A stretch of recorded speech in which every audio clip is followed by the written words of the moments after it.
આજે કરવાના છે લોંગ રાઇડિંગ અને ઈ રાઇડિંગ થવાની છે કાચા કેળેથી અને ઈ કાચા કેળામાં બે સાઈડ પાણી ને બધું હોવા છતાં પણ આપણે ગમે એમ કરીને સ્ટ્રગલ કરીને રાણીને કાઢવી પડશે.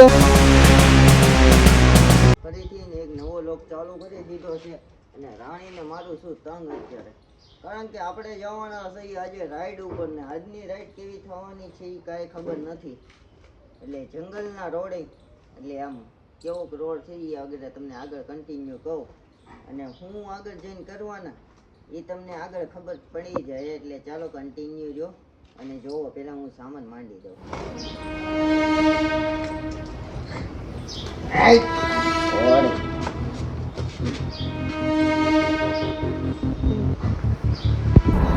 રાણીને સામાન તો થઈ ગયો છે ને હવે ધીમે ધીમે કરતા આપણે ગામની બહાર કાઢી લઈએ ને જોઈએ આપણે કાસા કેળે આજે આંકવાની છે અને કાસો કેળો કેવોક લાગે એ કોમેન્ટ કરજો ને કેટલું સ્ટ્રગલ કરવું પડે એ તમે જોવો અને પછી આપણે હજી એકવાર લોંગ રાઈડ ઉપર પાછા જવું. એટલે અત્યારે તો તમે કન્ટિન્યુ રહ્યો. આપણે રાણીને આ આંકવાની છે 6 થી 7 કિલોમીટર જવું ને 6 થી 7 કિલોમીટર આવવું. એટલે કેટલું થાય એ કોમેન્ટ કરી દેજો. એટલે ચાલો કન્ટિન્યુ લોગમાં બને.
અને હવે આવી ગયો કાસો કેળો ને આમાં કેવી રાણી હાલે છે આપણે જોઈએ અને કન્ટિન્યુ તમે લોકમાં બનાવજો ને આગળ તો ફાટફાટા રાણી કેવી હાલે એ જોવું. અત્યારે આપણે નિરાતે જેમ બને એમ આંકવાની કોશિશ કરીએ અને હાલના ડાબા કઢાવવાની કોશિશ કરીએ છીએ. પણ આગળ શું થાય એ તમે જોવો અને આગળ કેટલાક ખેલ થાય છે એ કન્ટિન્યુ લોકમાં તમે બનાવજો અને જોવો.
ભાઈ કાલે હું આવી ગયો તો રાણીને લઈને બહારથી આવી ગયો તો ને કાલે આપણે 7 થી 8 કિલોમીટર જેવું જાવું ને આવું બધું થઈને 20 આજુબાજુ થાય એટલા કિલોમીટર આપણે રાણીને હાંકી હતી. અને હું ક્યાં ગામ ગયો તો એ તમને હું પછીના બ્લોગમાં નહીં પણ અત્યારે જ કહી દઉં. હું કાલે ગયો તો મોલડી લઈને રાણીને અને પછી કાંઈ ક્લિપું બનાવી ન ગયો કારણ કે મોબાઈલ થઈ ગયો તો સ્વિચ ઓફ કારણ કે ચાર્જિંગ હતું નહીં કાંઈ. અને મોલડી આપણે પૂગી ગયા હતા ટેસ્ટથી રાણી આપણી ફાટફાટા વહી ગઈ હતી. અને આપણે હવે નેક્સ્ટ ટાઈમ ફરીથી પાછા જવું આપણે રાણી ગમે ને આવી છે ગમે એવા પલ્લા હોય ગમે એવું આઘું હોય આપણી રાણી વહી જાય ગમે ને. અને કાલે રાણી હાલતી હતી સારી અને કાલે મીટરે બહુ સારું આપતી હતી પણ હું છે ને બતાવી ના શક્યો કારણ કે પછી તો મોબાઈલ સ્વિચ ઓફ થઈ ગયો એટલે કાંઈ કન્ટિન્યુ છો નહીં બ્લોગ. એટલે કાલે તો હું મોડી રાતે પાછો પૂગ્યો તો 8 વાગે પૂગી ગયો તો કુંડલા વાસવા રિટર્ન. એટલે ચાલો હવે ફરીથી એક નવો લોક પાછો લઈને હું આવી જાય થોડાક દિવસની અંદર લોંગ રાઈડનો. એટલે ચાલો આ બ્લોગ સારો લાગ્યો હોય તો લાઈક શેર અને સબસ્ક્રાઈબ કરી નાખજો. મળીએ એક નવા બ્લોગ સાથે નવા વિડીયો સાથે. એટલે ચાલો કોમેન્ટ કરવાનું ભૂલતા નહીં પાછા.